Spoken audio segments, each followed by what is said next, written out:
Nobody saw this coming. I mean, really. In the dead of night, U.S. Special Forces pull off a lightning raid, not just into a foreign country, but to capture its head of state. Today, we take a closer look at an event few thought possible, the capture of Venezuela's Nicolás Maduro. We're going to look at how it happened, why it happened, and what it all means for a world where, frankly, the old rules just don't seem to apply anymore. Okay, to really get our heads around this, we have to break it down. First, we'll look at the operation itself, a pretty stunning display of military precision. Then, we're going to peel back the layers of justification, the official story versus the global outcry. We'll go through the really powerful motivators, everything from black gold to a pretty radical new ideology. We'll also investigate the, let's say, controversial claims that paved the way for the invasion. And finally, we'll get to the big question. Is this the dawn of a new, way more aggressive era in American foreign policy? Now, I want you to just imagine this for a second. It's January 3rd, 2026. The sky over northern Venezuela is pitch black, and then suddenly that darkness is just filled with the roar of American military hardware. This is Operation Absolute Resolve, and it's underway. The objective, something almost unthinkable in our time, to literally seize a sitting head of state from inside his own country. Now, look at this timeline. It really shows the breathtaking speed of this whole thing. President Trump gives the go-ahead just before midnight. 2 hours later, a massive air assault kicks off. And just 30 minutes after that, you have elite Delta Force operators storming Maduro's compound.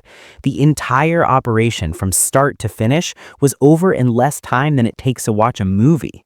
This wasn't just an attack, it was a statement of overwhelming, undeniable power. So how did the world find out about this absolutely historic event?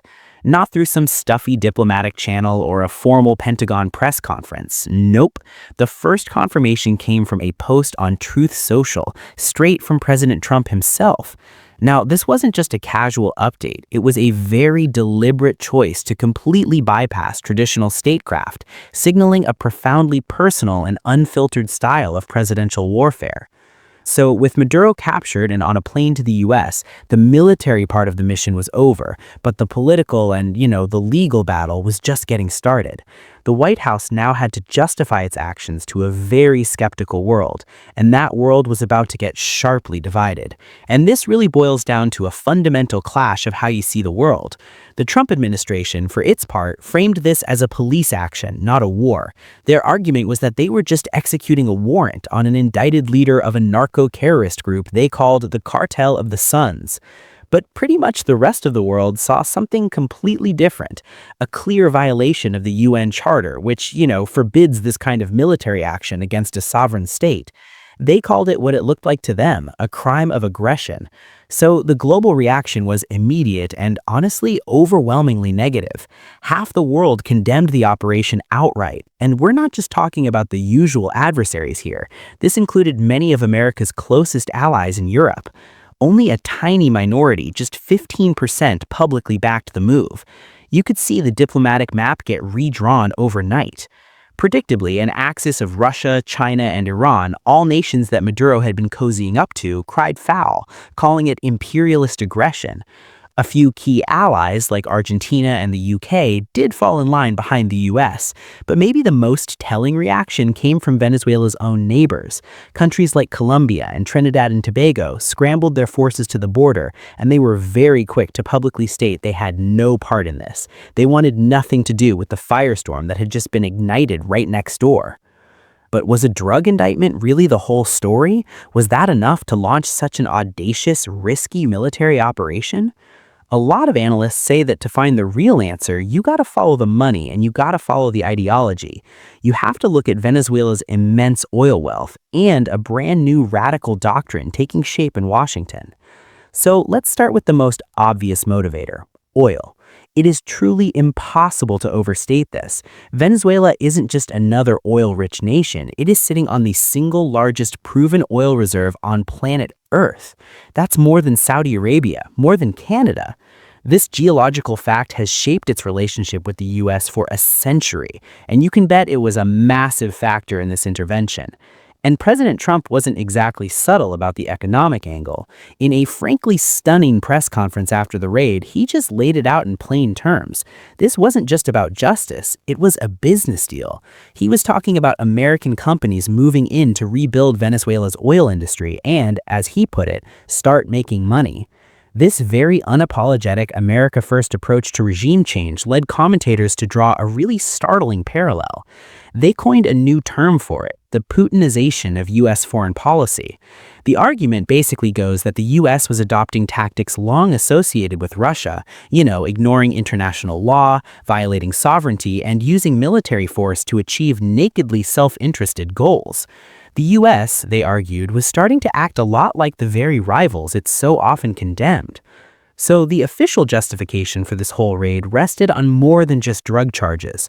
To really sell the intervention to the American public, the administration needed a threat that felt a little more emotional, and they found one in the form of a hyper-violent Venezuelan street gang, the Tren de Aragua.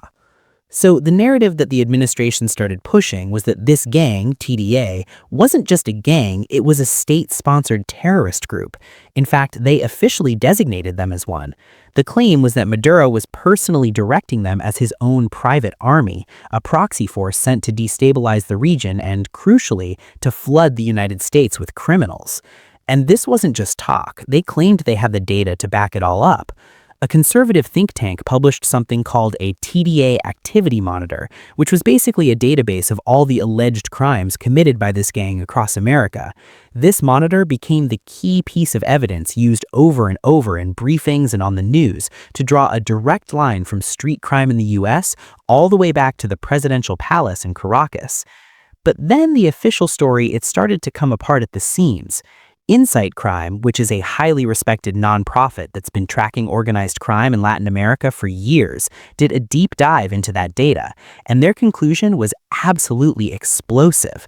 They found that multiple key entries in that TDA activity monitor, the very foundation of the public case for this intervention, were, in their words, completely fabricated. The intelligence, it seems, was built on a lie. So if the legal case was shaky at best and the public pretext was built on questionable, maybe even fabricated intelligence, what was the ultimate goal here? This is where we move beyond this single event and into its world-changing implications, because this intervention wasn't just about one man or one country. It was about announcing a whole new doctrine for American power in the 21st century, and President Trump even gave it a name himself, the Donroe Doctrine. It's a very deliberate, very provocative callback to the 1823 Monroe Doctrine, which basically told European empires to stay out of the Western Hemisphere. But Trump's version, it flips the script. It's less about defense and more about offense. It's a declaration that America has absolute, unquestionable authority in its own backyard. So what does this new doctrine actually mean in practice? Well, it means the U.S. asserts the right to act completely unilaterally in the Americas, no permission needed. It means that a foreign leader can be redefined overnight from a sovereign head of state to just a fugitive of U.S. justice. And fundamentally, it signals a move away from a world of international laws and treaties and toward a much older, much more dangerous world of great powers just carving out their own spheres of influence. And that leaves us with the question that is going to define the coming decades. The capture of Nicolás Maduro might have been a tactical success, but it completely shattered the bedrock principles of national sovereignty and international law. It sets a new precedent that other powerful nations will absolutely notice. So, we're forced to ask, in a world where the most powerful player on the board just decides to break the rules, who is left to stop them, and what happens when they decide to come for a leader that you support? As the echoes of Operation Absolute Resolve fade into history, we're left staring into the abyss of a redefined world order where might makes right and the line between justice and conquest blurs forever. Subscribe for more deep dives and tell me, is this America's triumph or the world's tragedy?